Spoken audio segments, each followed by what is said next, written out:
What's up, everyone? Welcome back to the Mariah Report. Happy MB30 season, I guess. That's right. We got a jam-packed show this week. We got Music Box 30, and a little later in the episode, we have a very special guest, Andrew Chan, who just wrote and is releasing the book, Why Mariah Carey Matters. So we're going to have a whole chat with him later on, so stay tuned. Yeah, so much fun talking to him. Me and Dan read the book already. It's super good. So make sure you grab your copy and stick around for that interview because you're going to love a good old lamb discussion. That's right. That's right. But let's get to the big breaking news / reveal moment of the day. And it's that Mariah released and gave us all the goods for Music Box 30 here, now, today. No more waiting. Now. In front of our ears. Right in front of our ears. Yeah. So she gave us a ton of stuff. If you check your local streaming service or whatever you use, it's all on there. You can buy hard versions of it at Mariah's store. Also, by the way, real quick, before we get into it all, shout out to everyone who purchased Mariah Report merchandise last week. The mug is a hot seller. It's flying off the shelf. Mine is on the way. I had to snatch one up because I know they're going to sell out at some point. So make sure if you want, go check out themariahreport.com. Check out our merchandise if you want to support your favorite podcast. Link is in the description. Yes. But, okay, so we got so much, but I think we should go straight to the new stuff that we've never heard before. Right. Now, you can buy these on Mariah's website, as you said, Martin, but we're just going to bypass all the things we know and get straight to the new stuff, just to keep it concise. Mm-hmm. Okay. So, do you want to start out working hard or my prayer? Well, let's start working hard because we have a few working hard moments. Okay. A bop. She gave us a bop. Absolutely. Love it. So to me, it sounds like it really would have flowed very well together with the other songs on Music Box. As an up-tempo, because there's not a lot of up-tempo on the regular Music Box. Yeah, but also, maybe when Music Box was being developed and created, maybe in her mind it was going to be a more up-tempo album in general, and these songs got cut from it, and it turned into what it turned into, which is more ballad heavy. Right. So it's interesting. Iconic. It's an iconic album. Love it. So it's interesting to hear that there were bops being made at the same time. Yes, absolutely. And, it's a fun, upbeat song, but what really gets me, and, you think from the title, it's like she's working hard, working 9 to 5, stuff like that. It's really about working hard for the, admiration of a man or a lover or whatever, you know what I mean? So it's like a cute little twist on that. She's always looking for a boyfriend. Always looking for a boyfriend. Who isn't? But I think it's fun, and I think it's a cute song, and the vocals on it are outstanding. Just hearing her voice in this song sends me straight back to 1993. Absolutely, immediately. Yeah, really fun, fresh vocals. Love the remix as well. That's a super bop jam. I'm telling you, I might like the remix better than the regular version. I think so. But I can't make a decision yet. I need 20,000 million more listens before I can make that decision. But I really like the remix. Okay, but based off scientific data, based on our track record of liking remixes over album versions, it's highly likely that we're going to end up liking the remix better. Yeah, it's probably going to sway that way, but I like them both. Let's confirm. I really do like them both. We're still in study mode. We're still in discovery mode. Exactly, right? We just got these mere hours ago, so it takes time. It takes time. Don't know things right. A couple of my first impressions was that it sounds like it could be off a movie soundtrack. Like it sounds very nostalgic and Americana. So I can see this. Like if you told me this came off the Grease soundtrack, I'd believe it. Yeah, it sort of does. It could fit into a movie, definitely. And she was doing like movie writing in those days. That's how we got Hero. Exactly. Well, that would be cute. I want more of a story from the behind the story. I want more of the story behind this song. Yeah. Because why did you leave this off? Right. Like who Like it's so did good. that? She gave us some I don't know if it's across all the streaming apps, but in Spotify, there's like little video stories that are posted, and she is sort of explaining how they came about. And she was just talking, and she mentioned how she found the lyrics, and it just wasn't quite finished or something like that. But she liked it still, so that's why she dug it up and revived it. So yeah, I'm curious to know the whole backstory. Like, how far along did it come? Did it make the album and get cut off at some point? Sort of like Love Takes Time got cut off, then put back on or whatever.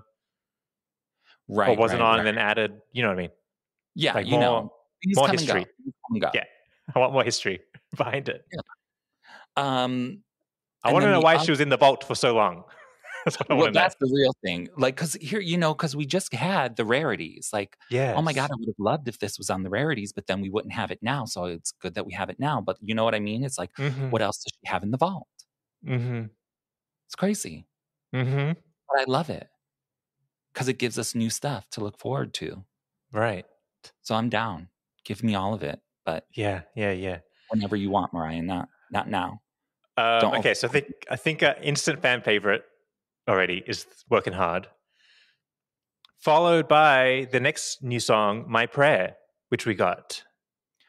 Love it. Absolutely love it. I think I even like it more than Working Hard because, I love a little bop. I love a little dance. I love all of that.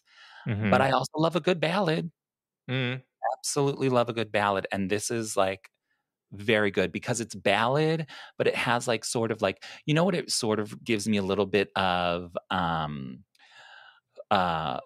Forever from Daydream, because it almost has like doo-woppiness to it, but there's like jazz to it. And then, Mariah starts it really slow, very vocal forward. And then by the end, she's just throwing it all in your face. And it just takes such twists and turns through the structure of the song that it makes it so uniquely Mariah. Another great jam for us to investigate and study and dive into. You know me though, like when the rarities came out, I didn't really hang out in that part of the album. Right, you weren't there for the All I Live Fors and all of that. yeah. So I'm having fun, but I don't know if I'm going to like hang out for long around here. I'll be hanging out for a while because I think even though like Working Hard is great, I think My Prayer is my favorite of what we're getting here. Like we have like the extended version of All I Live For and the extended version of Anytime You Need a Friend, all that kind of good stuff. But like My Prayer is where it's at for me right now. That's where I'm at. I'm loving it. Loving it. Yeah, it's good. I mean, there's good stuff. She gave us the goods. Okay, so she also delivered a bunch of remixes as well that we've heard here and there, but now they're just like accessible in one place. But I think the next big thing that she gave us is we've got Live at Proctor's Theatre, HD'd and available on digital. Love it. She already HD'd some of the videos, and now we're getting the full concert here on digital. And honey, I've been waiting for this. It's so good. It's like that is a very iconic, especially after reading Mariah's memoir, it's a very iconic moment in her career, but it's also like, it was iconic for the time too. Like everybody tuned into that Thanksgiving special. It was big. It was like the must-watch TV of the night. So to have it, sort of reemerge here in all its good glory, loving it. Absolutely. So yeah, do you think this is all we're getting, or there's going to be more celebrations? Well, I think there are more celebrations. We're going to get, the mini doc behind the scenes, the mini documentary of the making of Music Box. That's going to come out, I believe, next week, the 12th or the 14th. And she's dropping other little nuggets as well. So keep our eyes open for those things. But as far as music, I think this is what we're getting. Yeah. Also, what about how she gave us a more fuller version of the cover art with her arms involved? Oh, It's not the yes, close-up yes. of her face. The uncropped version, which is beautiful. Because I was sort of worried because when you go on Mariah Carey's store.com, Yeah. it only shows it shows like the very, very cropped version, and then there's like a big border around it. And I was like, how come you're not doing the full photo? Because that's what's like really significant, especially for the LP. You know, she's selling a 4 LP of the Music Box 30. And I'm like, I want that full photo there. You know, I need it for the visuals. But apparently that is how they're going to come. They will come with the full photo if you buy the physical ones. They just are not showing that, apparently, allegedly. Okay. Don't quote me. Well, yay for that. We would love a new photo, but yes. not. Right. A new old photo, like the full thing. Give it to us in full. Yeah. Okay, I think that's what she's delivered for us today. So it's going to be a fun weekend, at least, digging through this stuff and listening to it all. I might even try experimenting, starting at the top and running the whole thing to the bottom. Now, okay, because that's what I did. Okay, but here's the thing. So over on Apple Music, you know they have the Dolby Atmos. Oh yeah, what do they do? So it just sounds better and fuller and all these things. Specifically, the Butterfly album sounds really good in Dolby Atmos. But like, so the regular Music Box album is now in Dolby Atmos. Oh, but not the Music Box 30. The only thing on Music Box 30 that is Dolby Atmos is Working Hard. So interesting. Yes, it's very strange because that's how I had to listen to it last night. I was like, okay, I have to go over here and listen to the regular Music Box in Dolby Atmos. Then I have to switch over to Music Box 30 to listen to the rest of it. You know, because I want to hear Music Box in Dolby Atmos. That's interesting. Sounds confusing. It is very confusing. It was very confusing to me. And then I had to learn how to figure it out. And I got it. But if Working Hard is in Dolby Atmos, is it connected to the other one? No. The regular album? It's just separately on its own. Exactly. Yeah. It's sort of the same thing she did with Butterfly 25. Like the regular Butterfly album is not in Dolby Atmos. Or the regular one is in Dolby Atmos, but Butterfly 25 is not in Dolby Atmos. Interesting. It's strange. Don't ask me. Please don't ask me. I have no answers to no questions. Okay, well, I think that's the recap of Music Box 30 so far. Yes. Those are the highlights. Yeah, I'm going to be jamming out to Mariah all weekend. I can't wait. Yeah. But we are going to come back with our very special guest, Andrew Chan, and we're going to be talking about why Mariah Carey matters. Yes, he wrote a book all about it. All right, so stay tuned for that. Okay, guys, we've been teasing it for a minute now, but we're super excited to welcome our guest. He is the author of the new book, Why Mariah Carey Matters. And please give a welcome to our guest, Andrew Chan. Welcome to the Mariah Report. Hello. Thank you so much for having me, Martin and Dan. I'm so happy to be here. Well, thanks for joining us. You know, the Mariah content has been sort of thin these days, so thank you for delivering us some entertainment and something to read. Mariah-based. Exactly. It was all for the Lamely. That's right. Let's not forget that you are part of the Lamely. You know, up, down, in and out, all around.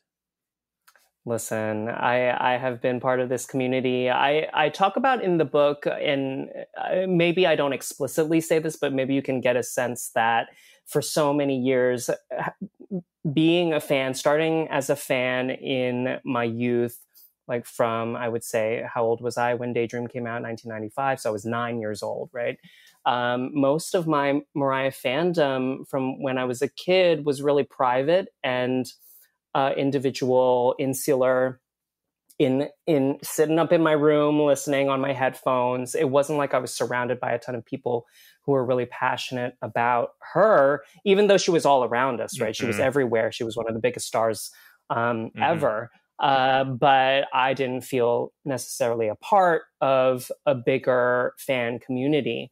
And now, actually, a friend of mine, I just got home and I got this present from a Lamb friend of mine who made this wonderful like LP replica with Why Mariah Carey Matters and a picture of us on it. Just, you know, the creativity of the Lambs, including my friend Rhea, who I want to give a shout out to, who sent me this present, knows no bounds. So I love being a Lamb. I love how in recent years I've been able to connect with other people who are just as passionate about her, and sometimes have different opinions, different ways of listening to her, different songs they love, different eras they love. Obviously, you can see in the book that this is very much my perspective and my own opinions, what I value, but I love talking with other friends and other Lambs about what they love. So, yeah, absolutely. I mean, that's sort of why we started this podcast many years ago, because, you know, the Lamb needs to have like, you know, other Lambs to talk to, or at least to listen to, or at least to read a book from, you know? Yeah. And Andrew, to your point, like in the Daydream era, the internet wasn't what it was today. So you didn't know those other Lambs out there in the world. No, and I was 9 years old. Right, so exactly. yeah, and there are in the book moments when I refer to other fans, other Lambs who almost were mentors to me in not just the adoration of Mariah, but in just our diva love in general, you know, when it comes to other great women singers. So that was very formative and influential for me. But I think it hasn't been until really my moving to New York, being in my adulthood, my 20s and 30s, that I've met so many wonderful Lambs. So the first chapter of the book is called A Call to Worship. So I'm sort of curious because everybody enters the Mariah world in a different way, and they connect or gravitate towards her for different reasons. So I'm wondering, like, for you, what was that moment where you were like, oh, this person is special? Yeah, I mean, it's amazing that we're celebrating Music Box 30, because I know that my very first memory, I don't even think I mentioned this in the book, but my most vivid first memory was the Thanksgiving special. I saw it on TV. I remember hearing her sing Anytime You Need a Friend and Hero. I must have been 7 years old. And I was in love with Whitney Houston at the time. So I'm going to be honest and say, and it's not an either or, as we know. We're friends. We're all friends with Whitney. We're all friends, both incredible vocalists. You know, I don't think we have to choose one, but I came into kind of pop consciousness with I Will Always Love You as the gateway, right? My dad and my mom are Chinese from Malaysia. And so growing up, I was listening to a lot of Mandarin and Cantonese pop divas, Teresa Tang, Paula Choi, a lot of wonderful Chinese singers. But I would say Whitney and the I Will Always Love You bodyguard moment was my entree into diva worship. And then quickly after that, in 93, there was the Music Box era, and then seeing her in that Thanksgiving special on TV, like, what is this voice? And of course, at the time, when you're 6 or 7 years old, you don't have the words to articulate what is happening to you on like a cellular level when this incredible voice is working on your ears. But I'll never forget that. And the first album that I owned, that my parents bought for me on CD, was Daydream. And so that was really special. I was living in Malaysia at the time, and I remember that entire year, because those 3 major singles, Fantasy, Always, One Sweet Day, and Always Be My Baby, were just everywhere on the radio. And I think that was really the beginning of a deepening of my relationship with her. But I will say, so that was the beginning, that was the gateway into the fandom. But it's been up and down, and not always the smoothest path. I'm not going to sit here and say that I was always a lamb from beginning to end. There were eras when I was less interested. There were eras when I, faltered in my love for her, wavered. I will say that since Emancipation of Mimi, it has been total love and interest and devotion since 2005 onward. Okay. Yeah. Where were you during the glitter era? You know what? I didn't see glitter. I'm going to be honest. I did not see glitter when it came out. I was in high school and I had fallen off. Okay, you fell off. I had fallen off. I didn't even buy the album. But that's not to say I didn't love Loverboy. Okay. I thought that was a fantastic song, but it took me years to get around. It took me until 2005, Emancipation, to listen to the Glitter soundtrack. And then I was like, Lead the Way? Oh my God. Like, just stunning. And then the dance tracks. I mean, it's a fantastic album that I'm so glad got its justice that it deserves. Yeah, it gives you something, like you skip that little era, but like it gives you something to go back to and sort of revisit in a whole like way where it's like, oh wow, what have I been waiting for? Exactly. Speaking of glitter, moving a little forward in the book, I really find it interesting how you touched upon sort of the rainbow era and the glitter era, of how her image sort of really changed with that. And being, a young queer boy, how that affected you. Because I think I went through the same thing. Like, I was fully into Mariah, like loving everything, but like there was a little trepidation going to the record store and buying such a girly looking album. Absolutely.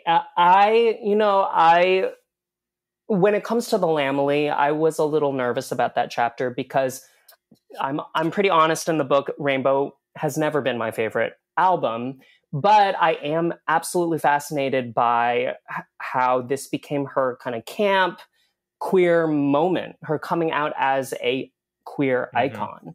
And that's when she really began to cultivate it. It's not to say that she didn't have many legions of gay fans before, as many divas do, but this is where she almost declared, in not so many words, but at least visually, her devotion to our community.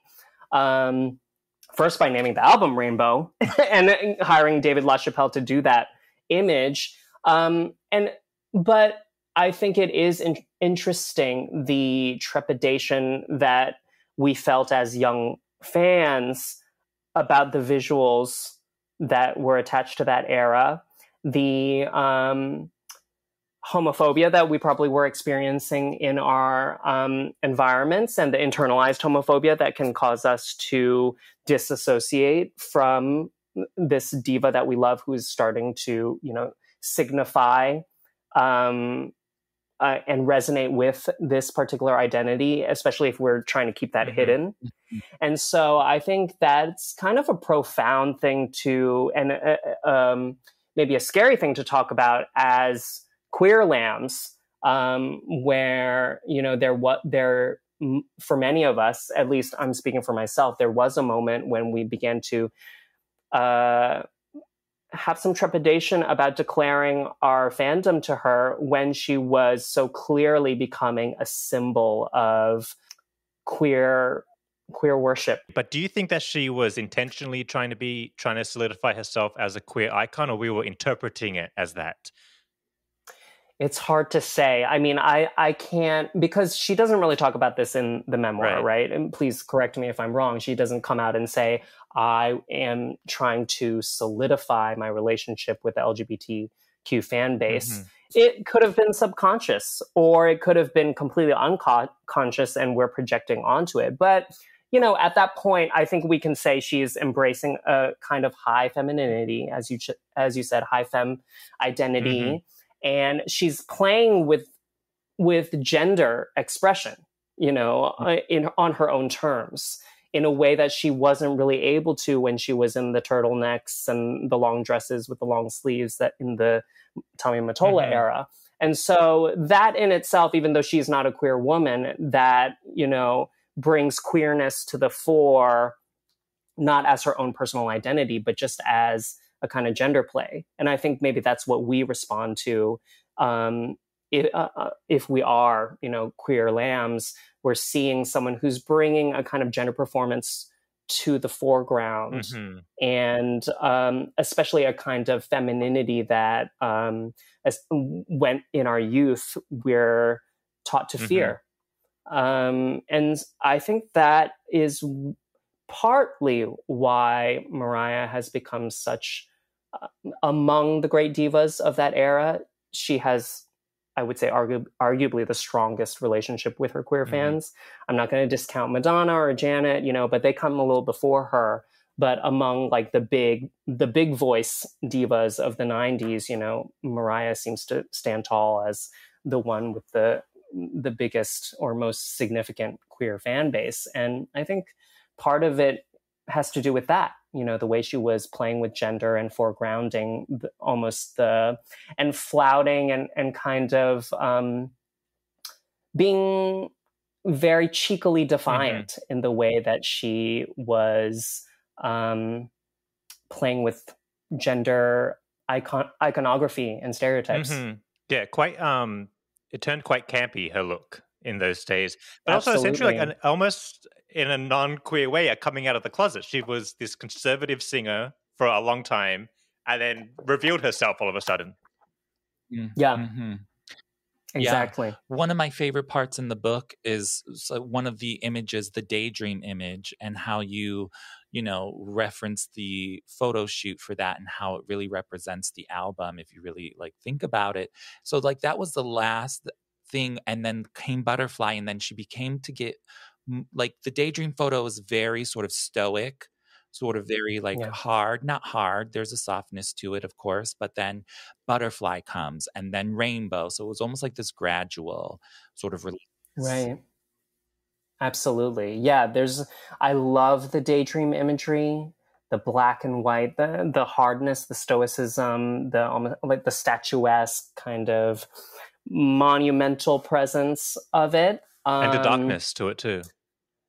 And the darkness, I say, it is a bit strange because the album is called Daydream. So you're starting to think, there's something romantic and it's like a heated, passionate reverie, but actually the imagery is quite stark, and it really ties it very much thematically to Looking In, which is the last song on the album. And this is really a very dark period in her life. It's pre the divorce, pre the separation. She's locked in Sing Sing, and yet the music is so exuberant and, you know, some of the most exuberant songwriting and singing that she's done in her career. But yeah, and then with Butterfly, the imagery changes and it becomes more fleshy and she's almost is more palpable. You have that like amber color to the background, and you know, she becomes almost like a palpable presence to us visually.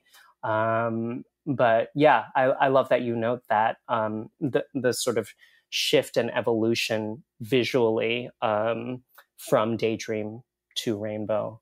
Yeah, well, it comes from after reading your book. Reading the book really made me think so many different things. Of course, I've been loving Mariah for many decades, and certain things that I would never put together the way in which you had. And I found that fascinating because you don't come across that type of thinking when it comes to Mariah. Everybody always, talks about the music, the voice, this, that. But it's like more introspective of like who she is and how she's representing herself. It's very fascinating. I love the book.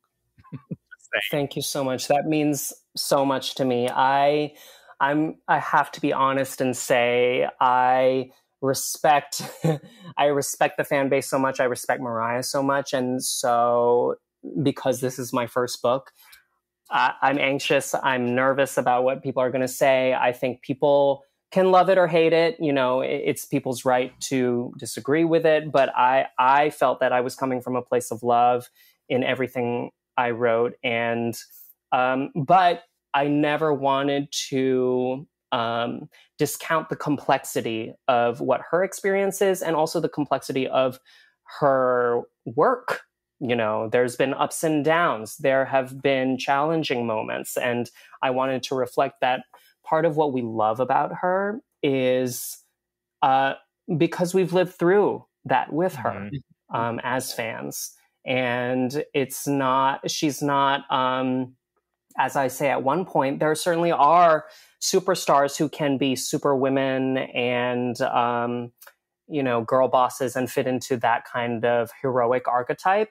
What I love about Mariah is the vulnerability from day one. And with an artist as special as she is and as hard on her sleeve as she is, there are going to be stumbles and there are going to be moments where we almost wonder what direction she's taking. But the music has always kind of spoken for itself. I mean, Caution speaks for itself. I listen to the stuff from the past decade almost more than the earlier stuff. And part of that maybe is just because I've been a fan for so long and I know the earlier stuff so well. But, I talk to people who are not lambs, and the assumption is that post-emancipation, the music hasn't been as good. And I don't know. I think Elusive Chanteuse is amazing. Yes. I think Candy Bling, which I write a whole page on, is one of the best songs she's ever done. You know, even the stuff that she hasn't released, like the Memoirs remixes. Someday, I hope those see the light of day. I was putting together a playlist for the first book event in Brooklyn, and it was hard to whittle it down to just 6 hours. But I was like, okay, for people who are not lambs, I need to really condense it so that they will actually engage. But I was just thinking, why is 100% not on Spotify? Why? Like a song like that, or I Feel It. And as we've seen with Music Box 30, she's got more stuff in that vault to satisfy us for years to come. Yes. So, and she's still creating new music. So when that new music comes, I know it's going to be, interesting, because she's never less than interesting as a musician. Absolutely. Andrew, I want to talk about the actual creation of the book. Tell us what went into it. It's been put out by the University of Texas Press. Is this part of an academic journey that you're on? How did it come about? So I am not a scholar, and this series that it's a part of that University of Texas Press puts out is called Music Matters. I was familiar with this series because a professor named Karen Thompson had written a book on Karen Carpenter called Why Karen Carpenter Matters. And I loved that book. It was very eccentric. It was very personal. It's not like a standard biography in any way. There's actually some fantasy portions and memoir portions. And it really kind of guided me to this series as a home for this project. I've been writing arts criticism for many years. Actually, my background is more in film, and I've written film criticism for several years, and that's what I would call my home base. But I've also, over time, built up some writing on music.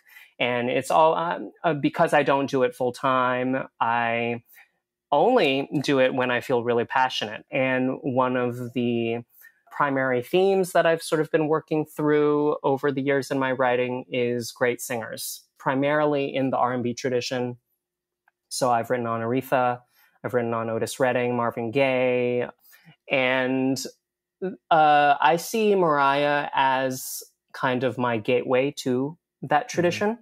Without Mariah, I don't think I would have discovered or fallen in love with Aretha or Patti LaBelle or Gladys Knight. All these singers, incredible singers that she introduced me Mm-hmm. to. And during the beginning of pandemic, I wrote a piece for NPR on the rarities. Okay. And that was my first time writing on Mariah.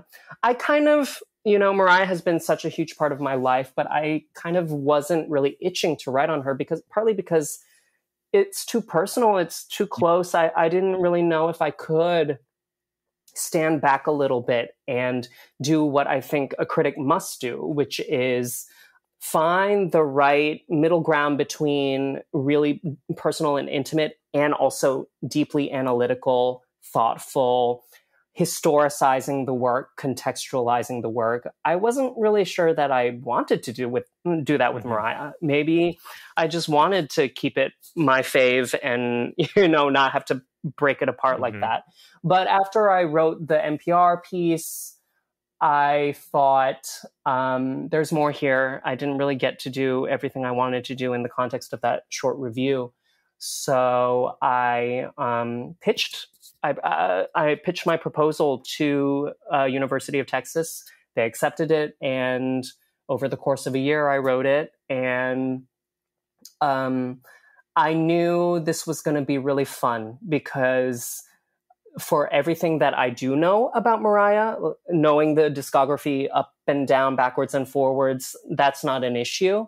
But the research that I had to do about the background and the context and everything that was influencing her and feeding the artistry was work that I had to do, and also how to put into words what she has meant to me and what she, as a symbol of what great singing can do to the listener, how great singing works on our hearts and our ears and our minds.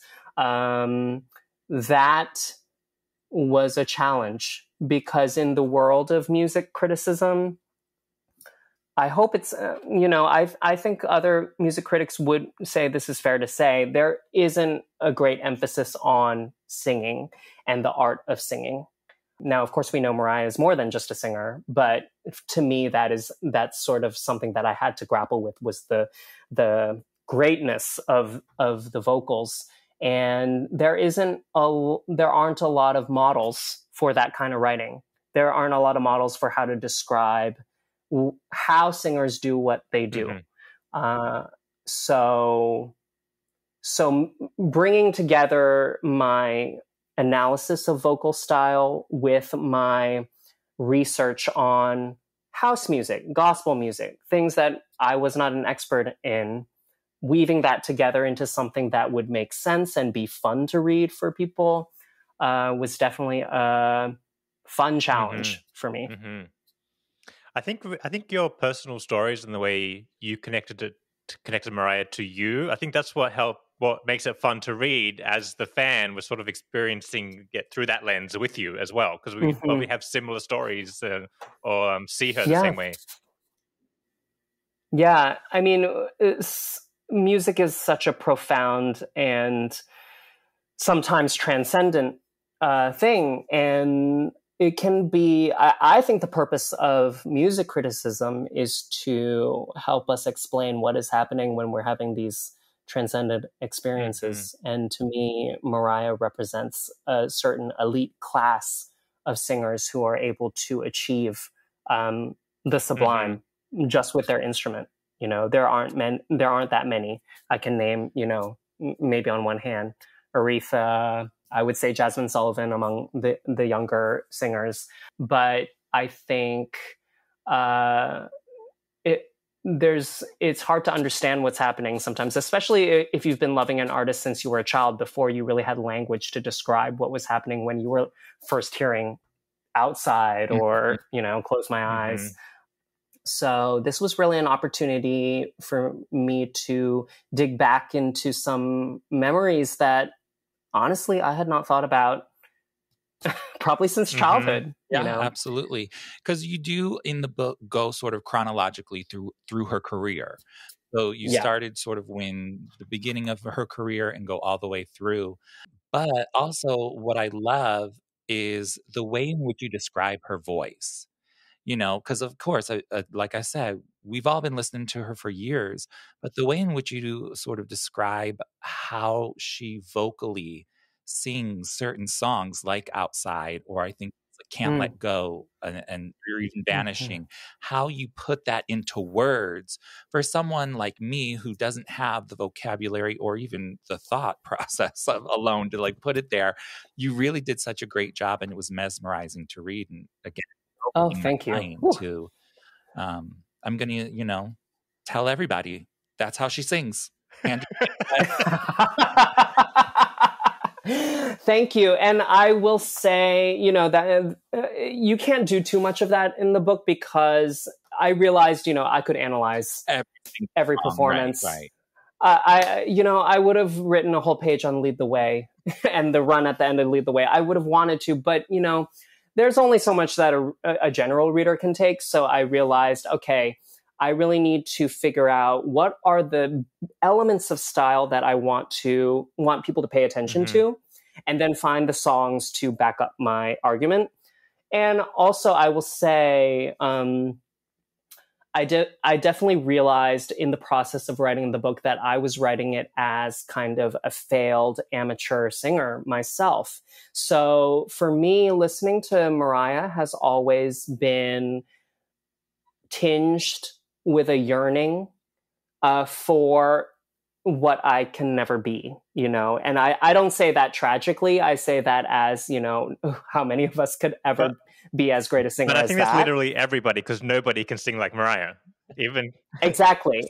But I think for me, that's a very palpable feeling, even from youth, wanting, like, studying her runs, studying how does she hit those notes and how does she move between the breathy and the belting, those little technical, like, delicious elements of her style that make you pay attention, that make you want to put your headphones on and just like roll that back. I need to hear that again. I've done it a billion times. And that's why I start the book talking about these YouTube fan accounts, which I wish I had them at my fingertips so that I could shout them out. But there are so many that this is a new way in the digital modern day that we live in of listening to her. Because back in the 90s, it wasn't like someone was making videos analyzing, oh, this is the F5, this is the G5. So when I encountered those videos, they kind of, yes, they're sort of breaking down the notes.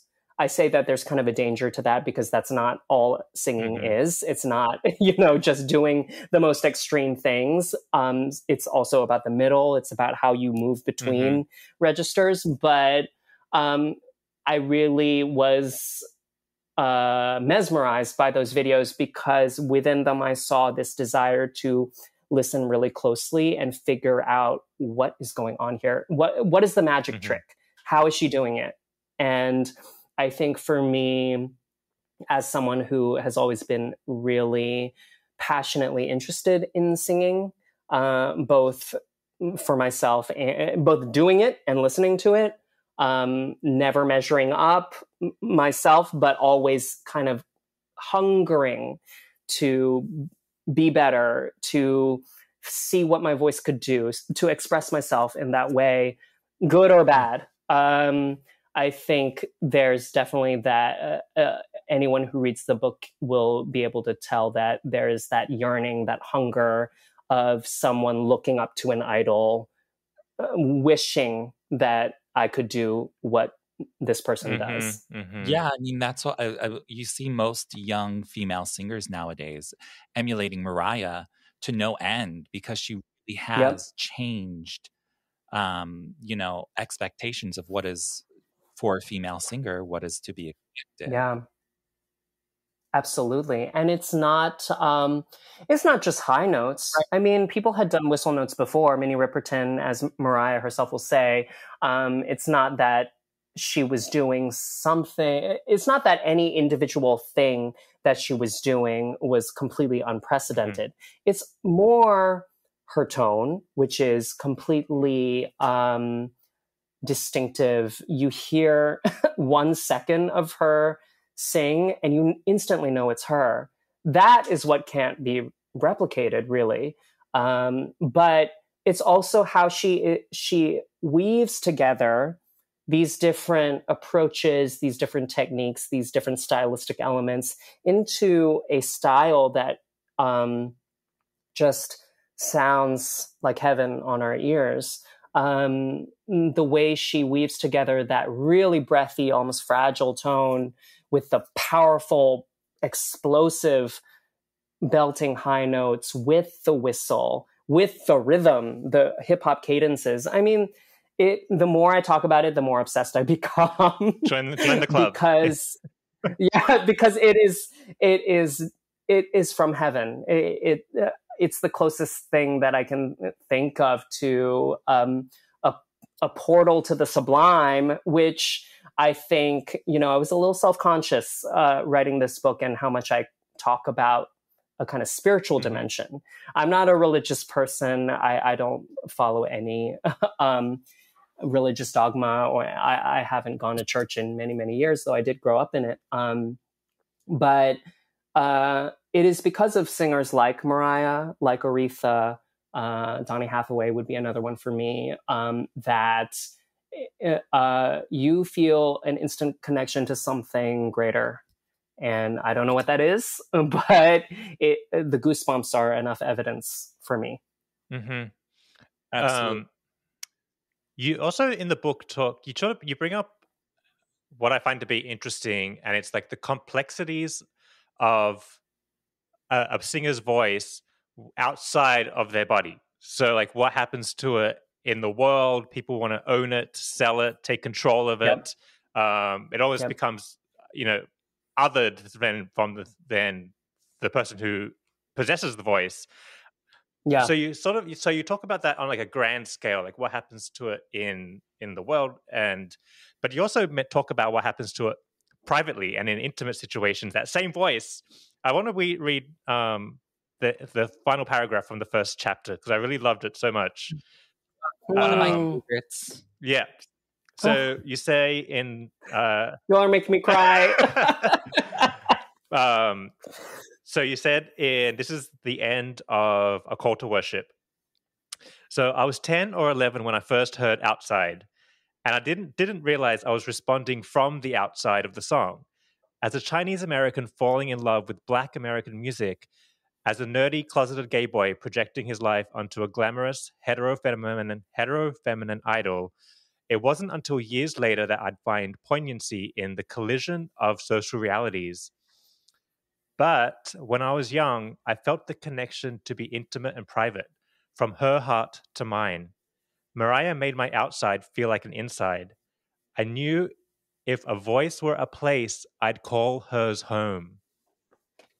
Yeah. It doesn't get any better than that. Like I get goosebumps just when I first heard that. God. It was magical because I feel that. I know. Right. That. Thank you, guys. And I think as like also as like you mentioned, Andrew, like I remember Daydream like being in the house and playing it nonstop, and I remember Hero when it was out on the radio. So I think this idea of her voice feeling like home is it's what connects us to our childhood now, to those memories, to like this time that we're never going to get back, but we still have Mariah's voice to anchor us in those memories and those moments so intimately. But then there is that everybody has an experience with Mariah too, and it is a commodity. It is being sold. It is a business. Like there's so many elements to it.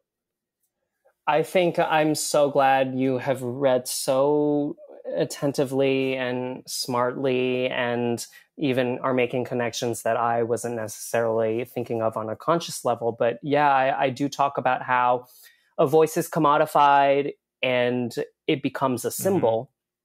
Once you sort of attach genre markers and oh, this sound becomes representative of this, you know, it becomes corporate because she is Sony's priority artist and she's, you know, being backed by Tommy Mottola, and, you know, all this background context then becomes attached to this pure sound that you can then no longer hear as just pure sound, because it is sort of caught up in a network of cultural associations.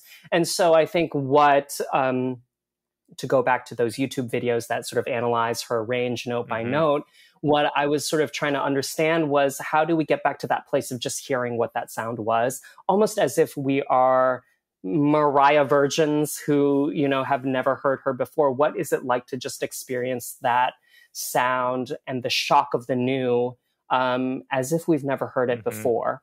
But there is also something paradoxical about it, which is that, as you say, and as I say in the book, that there is an intimacy to the way she sings and to our relationship to her music that can kind of make all of that context, all of the noise of the industry, all of the noise of stardom, and the illusions of fame melt away, to quote her own song. And it is one voice, one set of ears. And to me, that is, as much as I love the Lamely, as much as I love the community around Mariah, at the end of the day, it is one singer and my ears. And it's a very direct communication. And I really do believe that it's the greatest singers who do that, who can be the biggest superstars, and yet the minute they open their mouth, they are drawing you in into a very deep and intimate relationship. Which is why, you know, we don't have to meet Mariah, we don't have to know her personally, but what we are experiencing between her and us is a human relationship, as strange as that sounds. You know, we are strangers, and yet we have exchanged something that is deeply human and undeniably emotional. So when she says that she loves the Lambs and that the love of the Lamely is, you know, one of the significant loves of her life, like that makes sense to me, because she also talks about how music has saved her life. And so when in her awareness of how her music is saving our lives and has saved our lives, I think she sees an image of her young self, for whom music was a lifesaver as well. Absolutely. Another thing about Mariah's voice that you touch upon is how, you know, your casual listener, someone who doesn't have like those connections that we have as Lamely, where it really does touch us. A lot of like the casual listener might think she is just somebody who is conveying a message or conveying a feeling, but she does so much more than that. Like the way she writes songs, but also the way in which she sings them conveys them in a way that there is feeling behind it, and it makes it so much more special. Yeah. And not just emotional feeling, but sensory feeling. Like I talk about how she, with her voice, she's making a kind of sonic environment. It's almost like a world that she's building. Like you listen to a song like The Roof and the way she stacks her vocals, and there's a dimensionality to the song. And I don't want to knock other divas, because I don't think it needs to be a competition and it doesn't need to be compare contrast. But I also do think, you know, as a critic, you do sort of have to contextualize the artist and with her peers and see what is she bringing to the table that other people aren't. And I think it's safe to say that not a lot of artists were doing that. It was kind of, you know, with Whitney and Celine, also phenomenal singers, but it was very much the lead vocal in the foreground. There were some backgrounds there, but with someone like Mariah, where the stacks were so intricate, and she's mixing tonalities, and she's kind of creating a sensory, almost tactile world with her sound, and layering her vocals in the way that she did. I think that's so unique.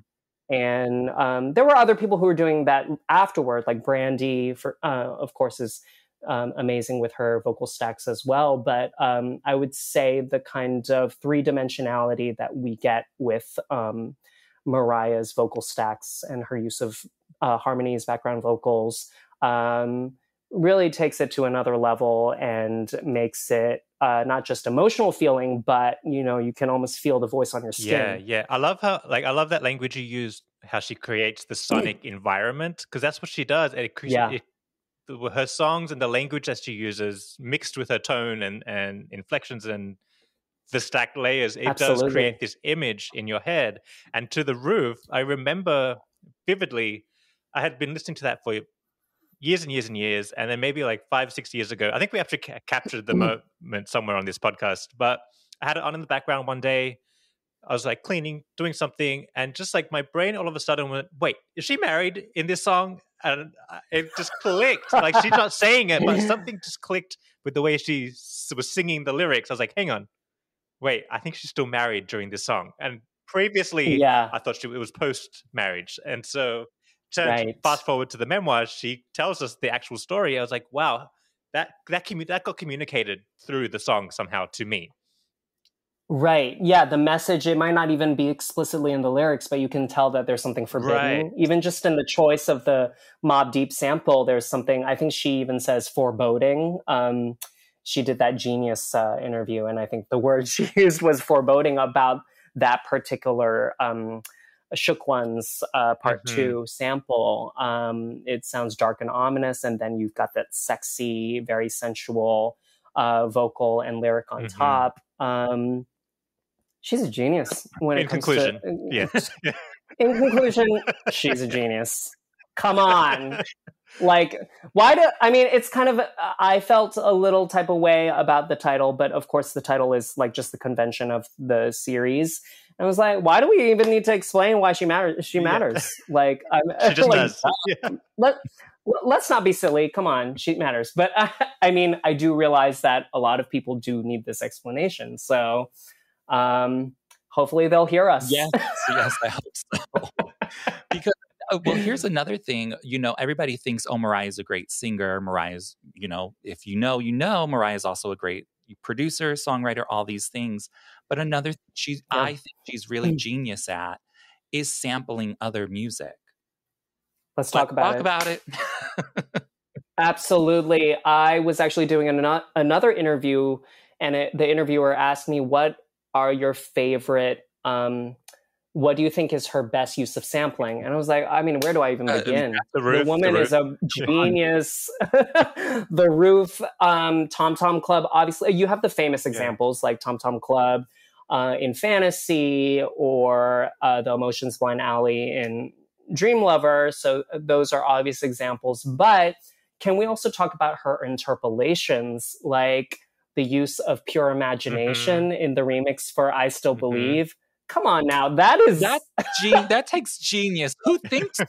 This woman is so creative beyond, and she's not afraid to be weird. That's what I love about her. She's kind of a weirdo in the way that geniuses are, and I love it. I live for it. The choices sometimes seem off the wall, and yet they make complete sonic sense. Like GTFO, that sample felt off the wall, but works perfectly. Yes. Absolutely. Yeah. And it just becomes, it doesn't feel contrived, because she knows how to work it, and she knows how to turn it into something distinctly her own. Yeah. And I will also say, I say this in the book, that the more I started to listen to her samples and interpolations, and the more I started paying attention, I love how personal they are, because, she's not just choosing, you know, the classic soul. I mean, we love those kinds of samples as well, but she's choosing stuff that's a little off the beaten path that she loved from the 80s. And not a ton of people were going to 80s 1 and 2 hit wonders and sampling them. Yeah. But I love that she casts a spotlight on overlooked R&B artists. And that's really where, you know, not only were the mid and late 90s a coming out for her as, you know, a sensual woman, a queer icon, but they were, and a serious artist in many ways, but also they were her coming out as an R&B hip hop artist. You know, she had been thought of as adult contemporary pop for so long. And through her use of sampling, you know, sampling Stacey Lattisaw, DeBarge, Loose Ends, all of these 80s R&B artists who were known but never had like huge pop crossover success. You know, I think there's something going on there. She's sort of stitching together a history of the genre and shedding spotlight on artists who, you know, did not get the benefit of a huge corporate push that she did from the beginning of her career. And I think that's really special. I think it shows that R&B for her is not just some little fad that she's playing with. It's something that she's been attentively listening to with the devotion of a fan since her youth. And it's in her bones, it's in her soul.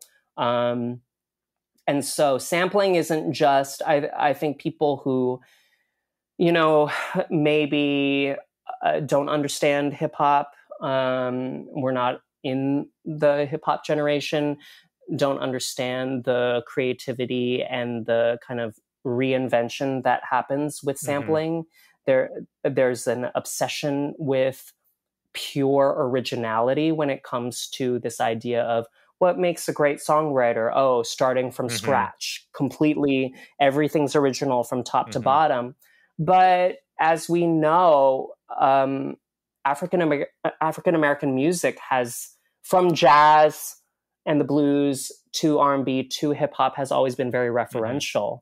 Gospel as well, you know, taking an old hymn and kind of reinventing it with improvisation.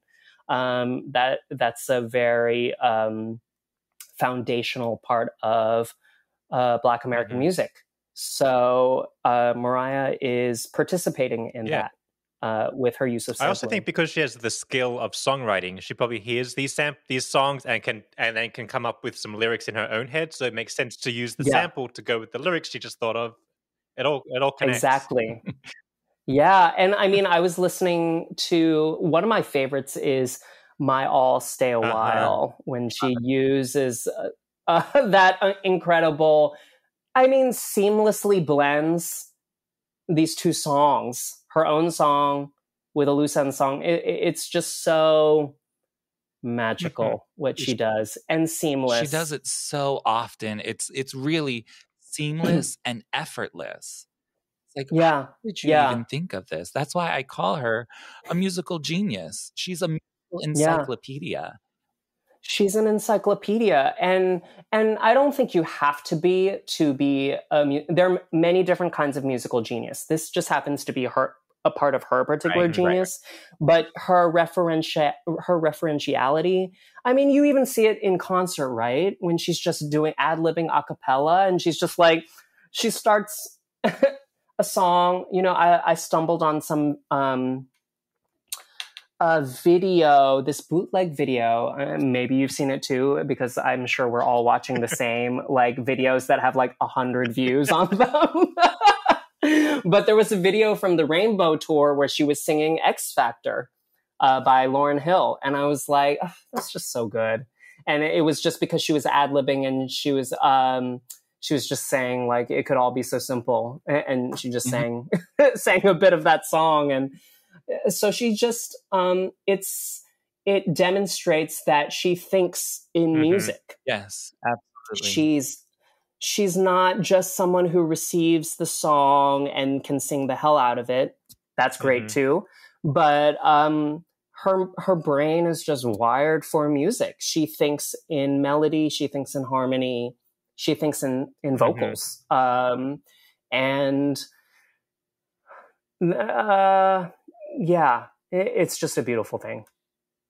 Don't need to tell us. Yeah. Preaching to the choir. Yep. But just going off of the sampling, also, what do you think about the cover songs that she does? Because you mentioned it in the book, and you sort of put a lens on it of like, oh, this is Mariah telling that same love story, but through sort of the eyes of female heartbreak, you know? Yes, and because she's often choosing like male rocker songs, like "Without You," "Bringing on the Heartbreak," Open Arms. Yeah. Honestly, Against All Odds. her version of Against All Odds, exactly. I Want to Know What Love Is.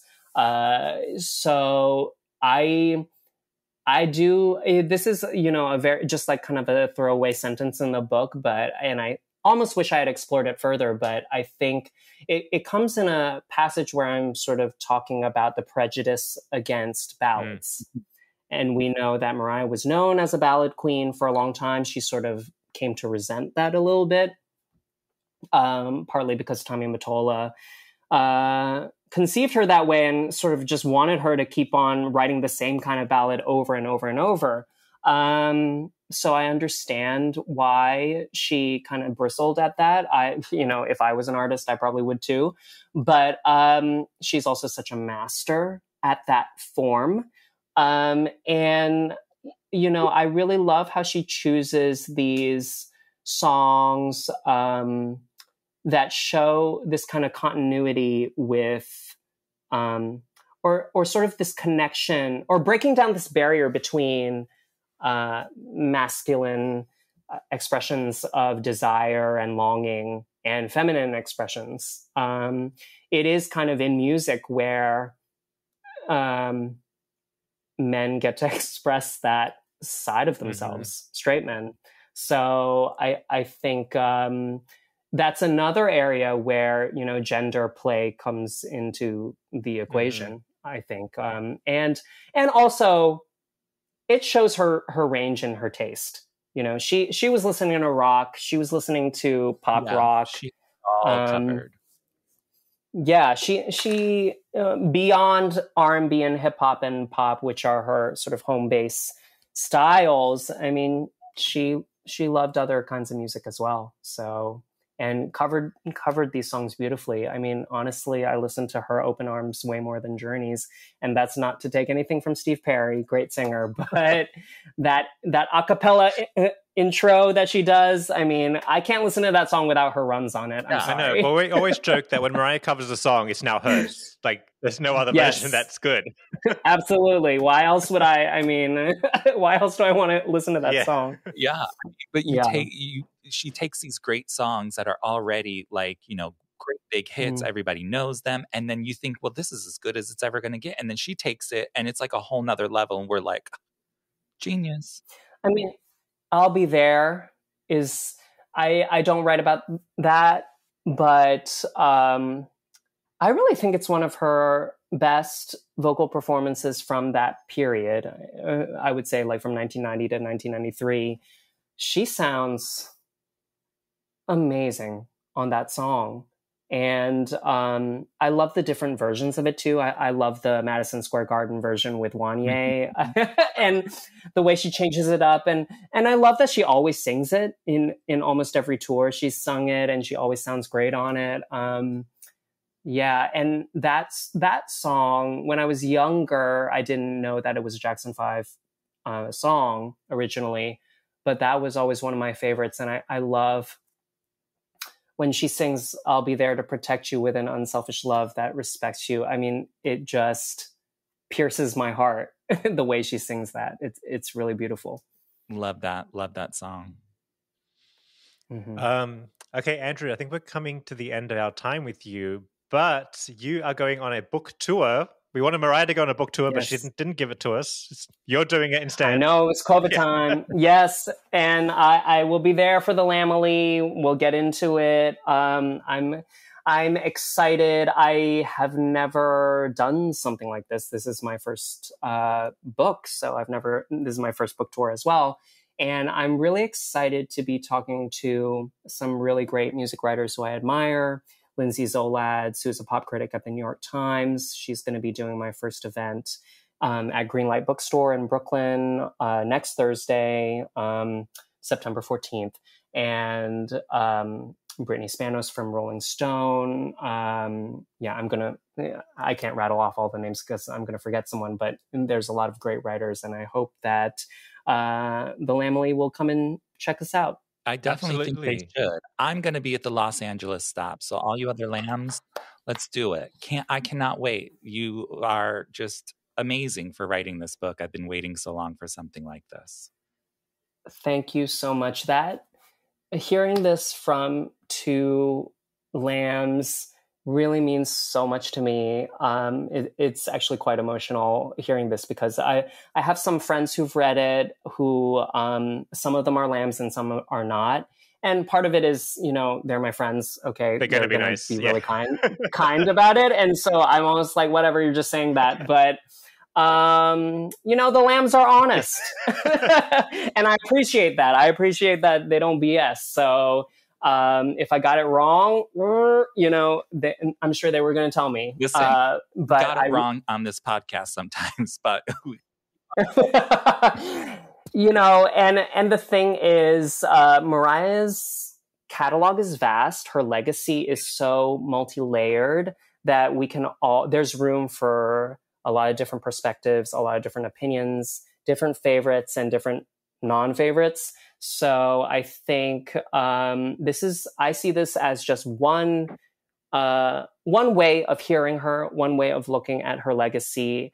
I do hope that there will be other writers in the future who will bring their takes as well, because even just sitting here with the two of y'all and hearing the way you hear her has enriched the way I hear her. Like Oprah says, everybody inside a family is having a different experience. So this book is your experience with Mariah. Yes. But we're all in the family, so we can relate and understand. Yes. I'm just glad that y'all got something out of it and enjoyed it. Absolutely. So. And the book is out now. Where can we find it? It is actually coming out. The official pub date is Tuesday, September 12th. Okay. And you can find it wherever you buy books. I would encourage you to buy at your independent local bookstore. But it is available from University of Texas Press on a hardcover starting September 12th. Cool. And y'all better get the hardcover because it comes in a cute pink. It's so adorable. Oh, I love it. It's a hardcover book. Come to the sleeve. Tell us about the photo choice real quick before we go. Okay, now Cut to us an hour later, still talking about it. I initially asked the publisher for a photo from the 90s, from the mid 90s, from the Daydream era, because of the sort of significance that we had just talked about earlier in this conversation. But when I saw what they came up with, and the sort of like pink at lavender tint that comes with that green on, it's good. I didn't come up with that. This was a designer. So kudos to that designer and whoever found that photo, because she looks gorgeous. She looks triumphant. And I think, as a lamb friend told me, this is way better than putting something from the 90s on, because it shows the longevity, it shows the triumph, it shows the resilience, and it shows the breadth of the career. And so I really applaud University of Texas for finding that photo and making it look great. It does look great. And Dan, I want to confirm with you, is this a caution tour? This is caution tour. Caution tour. Okay. Yeah. Okay. Yes. But I love it. Proceed with caution. I like how you just said that, though. It shows that, she has a huge career, 30 plus years, and you can still find gorgeous photos of her like that, doing what she does best. Absolutely. Yeah, I mean, come on. If I could have used a photo from Lovers and Friends and that amazing whatever it was that she was wearing, that looked great. Yeah. Yeah. Okay, Andrew, thanks so much for joining us. We've loved talking to you. We could talk for hours, but we better not. Yeah. Clearly. I'm sure we will encounter each other again. I will see you in Los Angeles, and we will continue to chat all things Mariah. Thank you so much for having me. It's been an honor and a pleasure. Likewise. Mm-hmm. Okay, guys, I hope you enjoyed that discussion with Andrew Chan. It's such a great time with him. So make sure you get the book. The link is in the description. Check your local bookstore to see if they have it. Even ask the bookstore if they have it. That way they might order it. Get the business flowing. Yeah, and if Andrew Chan is coming to a city near you, you should definitely go out and attend his book tour. Discussions? Yeah, tour. Because here's the thing. We just scratched the surface with Andrew Chan. There was so much that we didn't even really get into.